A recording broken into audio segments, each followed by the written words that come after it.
in the society, just like you see, one is vulnerable to getting an accident anytime, one is vulnerable to getting any other disease, one is vulnerable to getting in condition.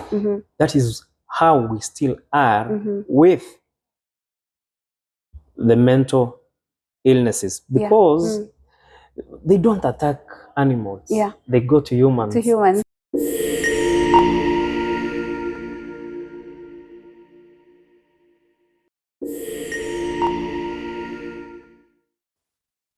Hi there, what's up? Your girl Kawemasi here. Karibu tena to the 2 is 1 show. And today we're handling a topic ambayo ni sensitive kiasi. We want to look at mental health. We've had very many cases of people behaving in a way that doesn't seem normal, and we've also had cases of people killing each other here and there, people committing suicide, people doing things that are most unexpected of them, and we want to understand, are they mentally disturbed? Has it got anything to do with mental health? And we have a specialist here. I'd like our guest to introduce himself. Thank you, Mercy. My name is Mwenda Nyambo. I ran the psychiatric clinic at Nyambene Sub-County Hospital. Yeah, and I've been there for quite some time. I've been there for the past around 3-4 months. Yeah, I went to school and trained on that. I came here, so I was deployed at the clinic. So I'm running the clinic currently. I'm serving patients from the sub-counties, and those we don't know where they come from also. We are still serving them. From all over? From all over, yeah. Like, give us an average of how many patients you serve in a day? In a day? Okay. The clinic has been running, but there was no one who had so much knowledge about the same. But currently I'm serving around 10 patients a day. Which is a good number. Both new and old, and those who are already visiting, the revisits. Well, we're grateful to hear that at least there's a specialist or someone who really understands these issues that is seeing patients and assisting people, because I believe there's someone who said that we're all mad, only that the percentage of the degree of matters. Okay, well, how true is that? Well, the use of the word mad, I don't know how good it is. We are trying to move away from that word. The word mad, the word insane. We are really trying to move away from that word. Well, someone has some degree of mental problem, because we cannot say 100% everybody is fine. You have some problem. Even when you see yourself throwing tantrums at someone, when you see yourself talking so rudely to someone, that's also a sign of some mental illness. Mental illness. No, I don't want to call it madness. I say okay. I also don't want to call it insanity. Those are, we call them, those are words that were used before people were educated. Well, now we appreciate that. So would you mind at least explaining to us what we mean by mental health? Okay, mental health. Mental health is a state of a human being, emotionally and socially understanding themselves, being able to socialize with others, being able to live normally under stress. They are able to cope. You are able to handle your everyday stresses, because so unajua maisha haikuagi straight hivi. Lazima kutakuwa na ups and downs. So if you are not able to tackle that, if you are not able to deal with that, we don't consider you mentally stable. Even the ability to create a relationship with someone, see lazima ikuwe opposite sex, to have a relationship, a lasting relationship, is also an aspect that we look at when we're talking about mental health. Okay, so it's actually now we're trying to see the wellness. The wellness, how one can work productively, how one can contribute to the society. If you're not able to contribute to the society, you're not to develop yourself individually, economically, socially, what else? Economically, socially, and if you're not able to develop yourself in such a way, we don't consider you mentally health. Okay.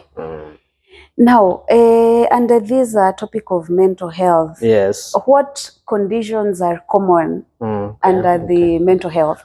Okay. Or rather, what conditions can be what do we call it? Okay. Let me tell you. Okay. Let me simplify that for you. I know you wanted to ask, what is mental health? Are there conditions in mental health? Is mental health just a single disease or a single condition? Or there are quite a number of conditions in mental health? Yeah, sure. Well, it's true. Mental health has quite a number of conditions. It's not just a single condition. Sure. In the past,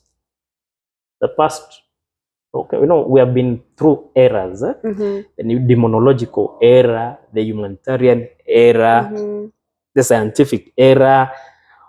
That is how we've classified the treatment eras for these conditions. There was a time it was thought mental illnesses is one. They used to call it something unitary psychosis. Yeah. But later, after research and so much studies, it has been found that there are different conditions, very many conditions that are under mental health. In fact, if you go to the books, a book by the name Diagnostic Manual, DSM-5, to show you quite a number of spectrums. Also, the ICD-10 or ICD-11, hiyo ni ya Americans. Pia hiyo nayo iko na ya Americans ni diagnostic manual. Ya ingine ni ICD-11 hiyo nao ndo tunatumia bila restrictions. So you will find that there are quite a number of conditions. First of all, we have a condition by the name schizophrenia. Schizophrenia is the most debilitating of all mental health conditions. Most of the people you see around, unaona kwa streets, the ones that you say that they are that mad, the word you used, mad, those are the people who are disorganized, who are at times violent, who are they have all those psychotic behaviors. They suffer from schizophrenia. And then from that one, we have another one where we have mood disorders. Mood disorders here, we can subdivide them into two. Let me just use the layman's. Okay, we have depression. From depression, this is where one will have persistently low moods. Also, there's another one where you have elated moods.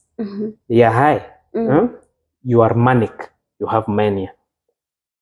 There are others that also can come in. The two can be combined. If they are combined, because now the mood disorders, we call them affective disorders or bipolar disorders. When you have the two, both schizophrenia, which has depression and mania, we call them schizoaffective disorders. Okay. There are some others. When you can also have acute psychotic disorder. This is when you have psychotic disorders that have not exceeded 1 month. If they get to around 6 months, we change the name again. We call them schizophreniform.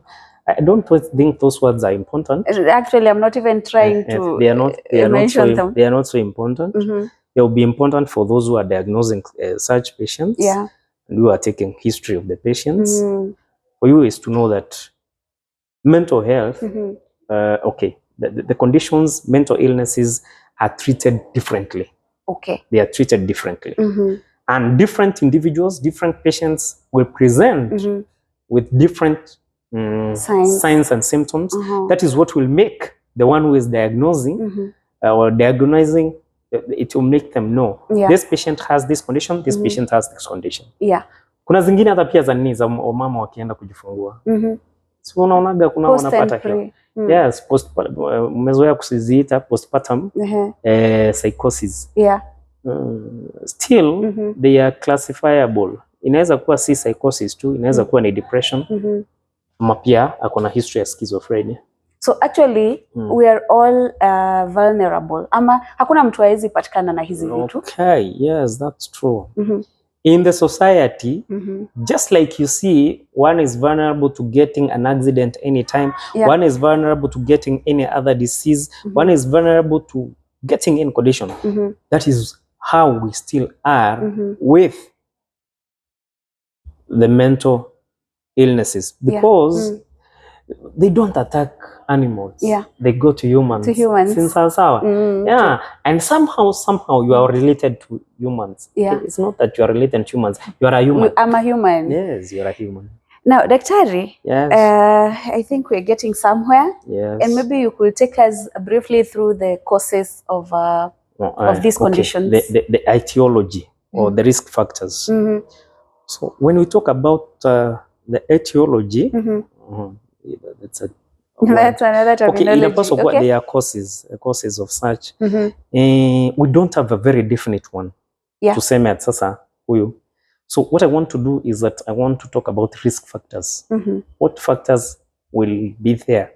And then we say this person is at a risk of getting a mental health issue or a mental illness. There are many as you can name them. So there is poor or uninterrupted development. Vile unaona watoto wakilelewa nyumbani. How we bring up our children. How we bring up our children. If we bring up our children wrongly, we are bringing up a wrong generation. In the future, they will come to haunt us. So upbringing, that is one of them. Let me interrupt you a little on that one, on the upbringing. Now, we find that in a family setup, sometimes we're in a family where we have abusive parents or we have abusive marriages. You find that maybe a husband or a wife, nowadays I hear even women beat up men. You find that someone is battering their partner in the presence of the children. Does that potentially present a situation where that one will present. If you go to major hospitals around, especially the National Teaching and Referral Hospital, Mathari, you find that most of the children that are there, these young adults who are coming there, they come, those who come with drug abuse and other substance misuse disorders. These are people who come from abusive marriages, or where one of the parents is missing. You are brought up by one parent, the other one is missing. So as the kids grow, they develop a certain their brains will not get the real guidance that they are supposed to have. They will have deficits, which will really cost them. We have drug and alcohol misuse. We also have if one has a condition and it's not treated, it's not handled, still it might relapse. We have also the fact that one is suffering from a chronic illness. This might also predispose them to get mental illnesses. Some are triggered by other illnesses. Some other. Also injustice, poverty, and living in slums. Migration. Migration is one of the biggest causes of mental illnesses. Vile unaona watu wanataka kwenda majuu sana. Most of their children are coming back with such conditions. I think the inability to cope well with the new environment is also bringing us a lot of mental instability. There are other race and ethnicity. It's also said that the blacks tend to develop schizophrenia more than the whites. I don't know whether maybe it was a research that was done. Maybe we can attribute such to some of the things that used to be there before, like racism. And racism. Most of our genes, maybe as we were saying about acceptance and being able to adapt to new environments, and you find we've heard of racism there before, where you'd find that blacks are not treated equally as whites. Okay, that one can also cause, because it will predispose you to taking drugs. Yeah, and drugs are psychoactive elements which really mess with our brains. Okay. Wow, fun. It's been such a great session, and we're looking forward to having another session where we're going to talk about how to be able to tell and how to deal with these conditions, and so many other things, very interesting things that will be coming up. So look out for our next episode. For now, we say goodbye.